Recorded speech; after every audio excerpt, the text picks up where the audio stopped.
Hi, I'm back again so soon, I guess. I just wanted to tell you more about yesterday. Yesterday was our moment of truth, the day of our appointment for the beta HCG test. Well, we went about the task mechanically, trying to be as calm as possible. We prayed before getting up, as as usual. And then I recorded a couple of video clips for vlogging purposes. And then we dropped by our village church on our way to the clinic and we prayed some more. Then we arrived at the clinic, gave my blood sample.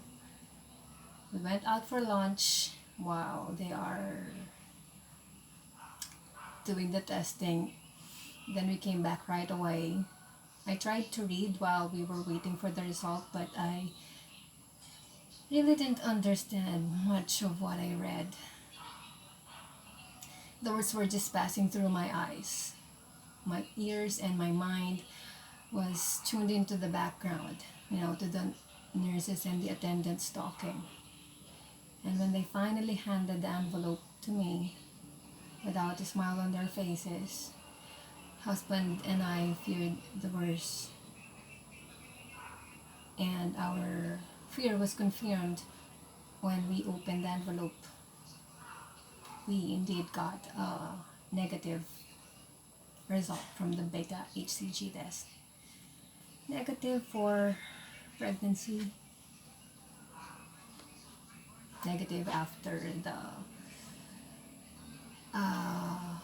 our frozen embryo were transferred 2 weeks before, and after 2 weeks of queen days of following all the instructions and even going beyond just to make sure that if we are making mistakes, at least we are erring on the side of caution. Weeks before the transfer, I had our bedroom ready for my confinement. I placed everything I might need within my reach so I wouldn't have to move about too much. I had several books on my bedside table for reading to pass the time. My sewing and crochet kit are also there, and my sketch pads, just in case I had an itch to create something. And I did have a crochet project in mind already. And then I added this vlogging thing to keep my mind occupied and away from worrying too much. I also bought a small plastic or a monoblock chair and placed it in the comfort room so I could sit down while taking a shower, just so I wouldn't have to stand too long. I also asked husband to buy me a potty stool so I'd be more comfortable doing my business in there, because I was advised to avoid exerting too much effort or force when relieving myself, whether peeing or pooping. So they told me to just let it flow freely. So I thought a potty stool would be helpful, for a more relaxed position. And then the day before the embryo transfer, husband and I checked in at a nearby hotel to avoid any hassle like traffic or parking, etc. And then we stayed 3 more nights afterwards to allow the transferred embryos to settle in and attach without any disturbance. When we finally went home, my mom was already staying in the house, so she could do the household chores in my stead. And together with husband, they served me food and everything in our bedroom. I didn't leave the house. I didn't even go downstairs until the day of the beta HCG test. So we see we really did everything to be very careful. We exercised every caution. In looking positively ahead to 9 months of queen days, I have turned down several social invitations, even those that were still far into the future, next year, because I had so much hope. I trusted that this is going to be our time, that God will finally answer our prayer, that it is already in His time. Also, people keep on telling me, they keep on saying, claim it, claim it. And we did. We have been doing it since day one of natural workup, all throughout, including the 2 failed IUIs. Month after month after month after month after month, we claimed that we'd be pregnant. For more than a year now, 1 month for me was divided into 2. Half of it spent trying to conceive, and the other half behaving as if we succeeded. And so I have to be very careful. I also did not go out on those days. And this time with IVF, with all things looking good, and with us being really very careful and doing everything we were told, I really thought that this is really it. Now, I don't know if that is the right way to approach prayers and wishes. Maybe God doesn't like it, us claiming it already, because it's a contradiction to trusting wholeheartedly that He will give it in His time. Maybe it got me thinking that maybe we should just do whatever we have got to do and then pray for everything to work, but don't hope too much. Just wait for His will and decision whether He's going to grant it or not. Don't claim it at all. Just pray and wait and accept whatever His answer is, whether it's yes or no. But you know what? When you want something so bad, you hope against hope. You refuse to believe the facts, the evidence. In fact,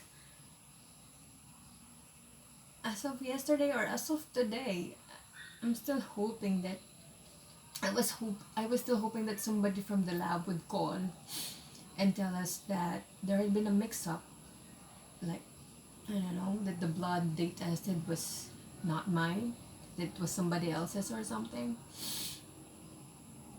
I even took a home pregnancy test this morning because we still have some from previous workups,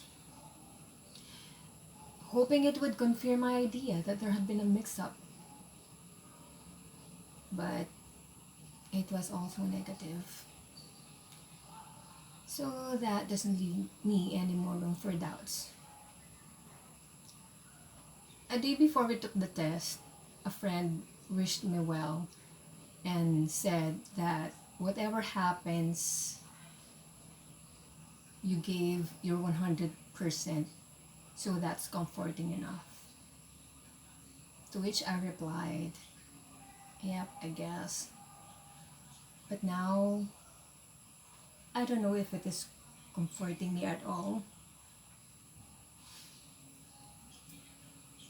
The pain is not as bad as when we lost our first baby, because that one already had a heartbeat. So that was way worse. But this one's worse than our monthly failed expectations during our natural workup and the 2 failed IUIs. Because in those times, we never really knew if an egg was fertilized, if an embryo was formed.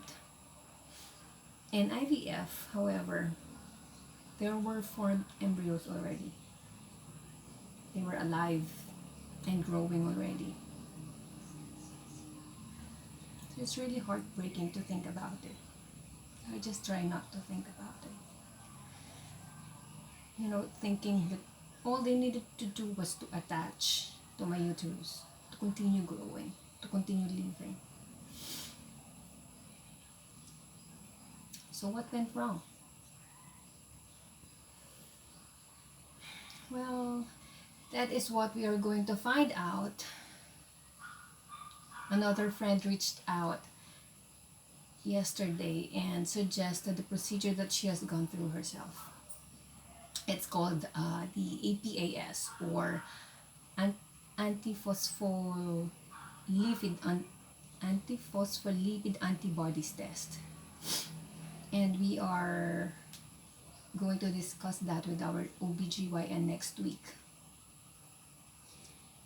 Meanwhile, let me wallow a little bit more in my sadness over our failed embryo transfer.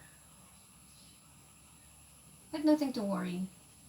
I may cry. No, I will definitely cry some more. But I know I will come out fine. We won't give up until we are told flat out that there is really no more hope. And even if that happens, I know I will still be fine. And that means husband will be fine also, as long as I'm fine. Again, a huge thanks to those who reached out, offered prayers and support, suggestions, sharing their own experience. Thank you, thank you. We really appreciate it. Stay tuned and God bless you all. Bye.